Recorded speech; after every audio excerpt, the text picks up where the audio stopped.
Greetings, friends. Shabbat Shalom. Nice to see you all. Well, happy solstice to you all. Happy Hanukkah, Merry Christmas, and of course, Happy New Year. Wow, it's a lot in a week as we welcome the season of light. I hope you all go and enjoy the Festival of Lights Change of Season memorial presentation we did the other day. We held it on the change of season date.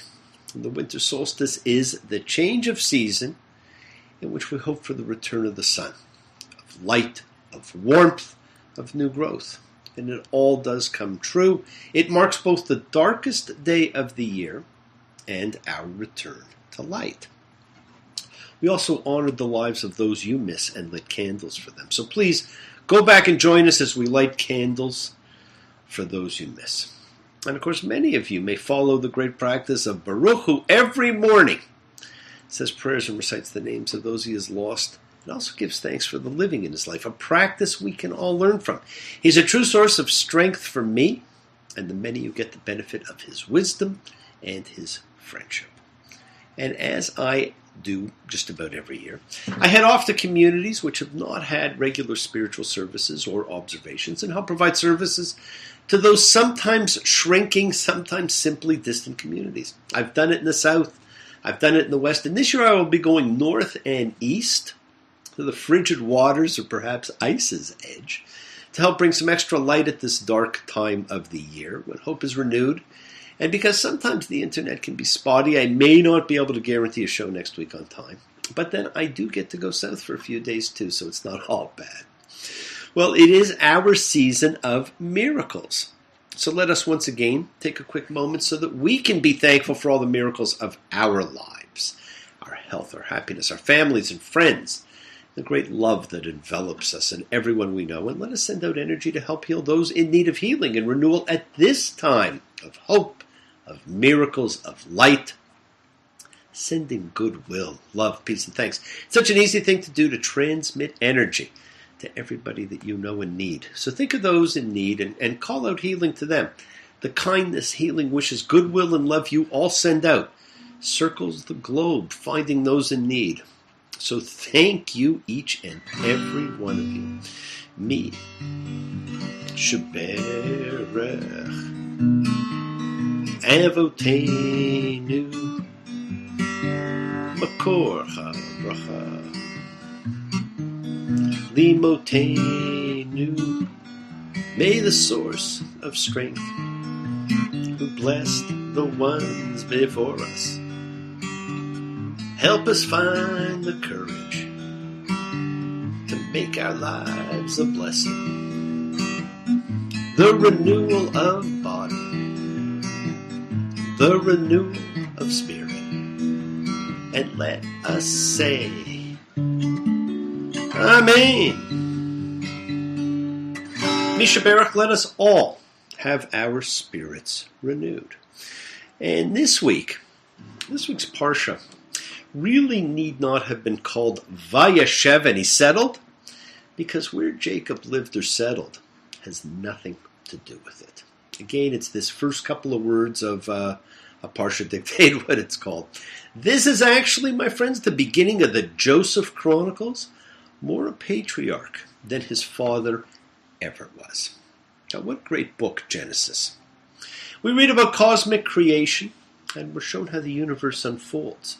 We're introduced to special beings, messengers, angels, who still are in our lives. We're taught about the concept of faith, and how if you have it, you pretty well have everything. And we're introduced to pivotal people in history, and perhaps none more pivotal or historically evidenced than this week's great figure, Joseph. And along with him, we are taught the power and significance of dreams. Once thought to be one of the few means of direct communication with God, and about which it took till Sigmund Freud before we saw another dream master like Yosef. A crash of drums, a flash of light, my golden coat flew out of sight, colors faded into darkness, I was left alone. May I return to the beginning. The light is dimming, and the dream is too. The world and I, we are still waiting, still hesitating. Any dream will do. Dreams, most incredible things, and we all still have them. Well, this is another parsha, my friends, that talks about our theme of the year, faith. And as we get to know him, Joseph demonstrates faith and growth. And that tells us it's never too late for anyone. Now, Noah was the Bible's first man of faith. Abraham the second. Isaac possibly, but we know little about him. The Pharaoh of Abraham and Abimelech, they certainly appear to be men of faith and honor. Jacob does not seem so. He was a fearful schemer, a conniver, a wrestler in thoughts and deeds, always bargaining. But now Joseph is a return to faith and an amazing lesson and example for us all. His rebuking of the attempted seduction by Potiphar's wife was his upholding his faith in his morals, his ethics, and his faith in his beliefs. And it shows why more than one witness would become necessary in court. Here, her word and his garment convicted him. His character may or may not yet have developed enough to show whether there was a disconnect or not, or how easily we can be swayed by fake news. I love that term, based on our own views, or even our own moral compasses. When we were introduced to Joseph, he's a spy for his father, who's earned the hatred of his brothers and appears to have a self-inflated ego, which certainly contributes to getting him into trouble. And if we did not know who he becomes, we would probably say he deserves what unfolds. Now, perhaps he was hated for the reason given in Genesis 37:3. And Israel had loved Joseph the most of all of his children, because he was a son of old age to him, and he made him a coat of many colors. Perhaps the most famous garment in literature, if not history. And we have no idea what it means. But we all can picture it in our minds, just as we do the ark as a boat. And his brothers saw that their father loved them the most of all his brothers, and they hated him, and they were not able to speak a greeting to him. In biblical Hebrew, it is dibaro l'shalom, to speak to him of peace.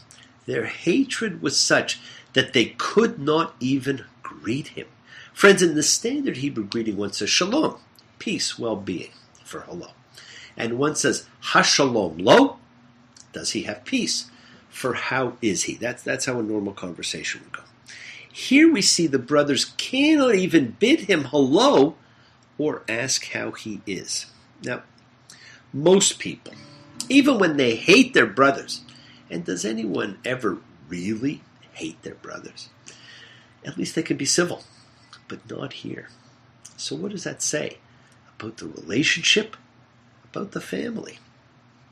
And our introduction to him, someone who has dreams of grandeur, whether it be sheaves or wheat or stars in the sky.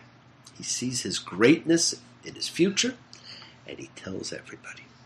Genesis 37:5. And Joseph had a dream. He told it to his brothers, and they went on to hate him even more. Well, we all know what happens. His brothers conspire to kill him. Now, where did that behavior come from? And they connive to deceive their father. Where did that behavior come from? They will take the coat and they will dip it in blood. And here's where words do matter. The biblical Hebrew and the translation are not quite the same. We translate it as they dip it in the blood of a wild animal. But it's not wild animal in biblical Hebrew. The biblical Hebrew literally means a bad animal. Not just any wild animal. Any animal can be bad without being wild. Maybe it was a rabid rabbit. That would be a bad animal. But we interpret it as a wild animal. It's not. It's just a bad animal. Now, Genesis 37:31. And they took Joseph's coat and slaughtered a he-goat and dipped the coat in the blood. Now this is great. Not that they did that, but what takes place here? Jacob had been paid back for appropriating his brother's birthright. He had to work an additional 7 years for Rachel on account of her sister's birthright. Now he is likewise paid back for appropriating his brother's blessing. He deceived his father using his brother's clothing and the meat and skins of a goat. Now his own sons deceive him using their brother's clothing and the blood of a goat. Notice, my friends, the Torah does not excuse Jacob's behavior at any point in time. Instead, what it's doing is it's teaching us that such acts have consequences, karmic consequences. Well, Reuben convinces the brothers not to kill Joseph. So they throw him into an empty pit that we are told had no water in it. Now, I know some of you may wonder, why add the part about no water? Well, two things are conveyed by this. First, it's empty, and this tells us that he is alone and helpless. Second, there's no water in it, and this tells us that his survival is actually in danger. Now, we don't know for sure how long he's there, but we later will learn that he screamed in anguish while there, and that means his brothers listened to his screams and let him stay in the pit. He's then sold to Ishmaelites for 20 weights of silver. That's a very important, if not karmic, amount. And they then take him to Egypt, where he is sold to Potiphar, a high court official. He's then seduced by Potiphar's wife, ends up in the king's prison, and there will not be any common criminals in here. This is a special prison, where his prowess as a dream master and interpreter comes to the forefront. Now, while there, he meets two very important court officials, none other than the Pharaoh's butler and baker, also in prison, each with a dream that they do not understand. And first, the butler comes and talks to him. And he says, there I was, standing in front of a vine. I picked some grapes and crushed them to wine. I gave some to Pharaoh, who drank from my cup. I tried to interpret, but I had to give up. Joseph says, Genesis 40:12, this is its meaning. He's stating a fact. Here it is, period. This is the meaning. Not this may be what it is. This is its meaning. So this is the first time we see a human demonstrating what we really interpret to be divine powers. He's telling him Pharaoh will free him in 3 days. Then the baker comes forward with his dream. There I was standing with baskets of bread. High in the sky, I saw birds overhead, who flew to my baskets and ate every slice. Now give me the message, like his would be nice. Yes, it would be nice to have that same kind of message, but once again, Joseph says, this is its meaning. There's no equivocation here. In 3 days, this man will be dead. The power, the fascination of dreams throughout the entire Bible. It's incredible. Dreams play such a huge role. And friends, we have the greatest difficulty understanding our own dreams. Do you remember your dreams? Do you understand your dreams? Joseph's dreams, like his life, like his story, is huge. And we've been watching him mature. And we see he has learned to be a man of faith. And we're going to see that especially next week. And we see that as we learn more about this person than anyone else in the Bible, that faith will be repaid and become a beacon for us all. He is, of course, correct in his statements about what's going to happen to these two people. And he asked only one favor of them. Genesis 40:14. So if you'll remember me with you when it will be good for you, and you'll practice kindness with me, then you'll bring up the memory of me to Pharaoh, and you will bring me out of this house. What house is that, my friends? Out of a house of slaves. The prison of slaves. Joseph's words to describe his liberation from his enslavement in Egypt anticipate the description of the children of Israel's liberation from enslavement in Egypt in the opening words of the Ten Commandments. I am the Lord your God who brought you out from the land of Egypt from a house of slaves. The world is sacred. So is everything in it. Express your gratitude. Light a candle. Make a wish. Celebrate your life and the lives of those you love. Share your feelings with them. Live free, be free, honor your freedom, be well, be happy, be blessed. Share and honor the light and all who live in the light. Continue to shine. Send everybody, goodwill and love. Pray for peace and freedom for everyone. And end to terror and hatred. Remember, friends, we are a community.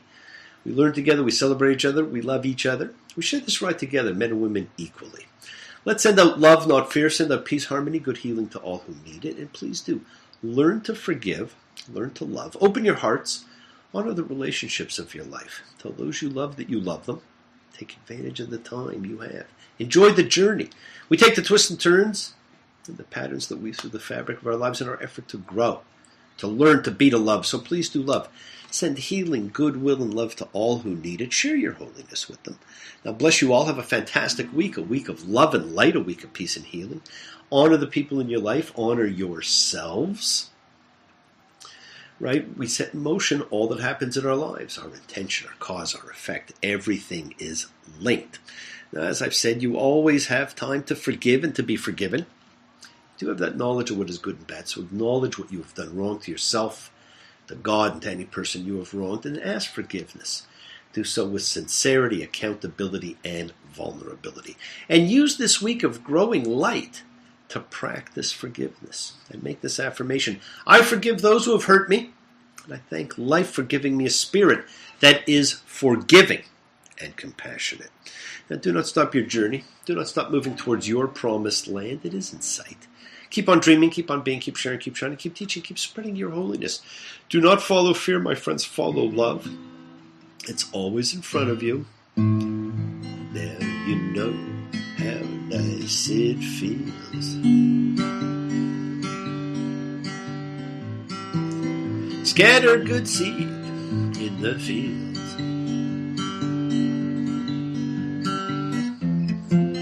Life's ours for the making. Eternity's waiting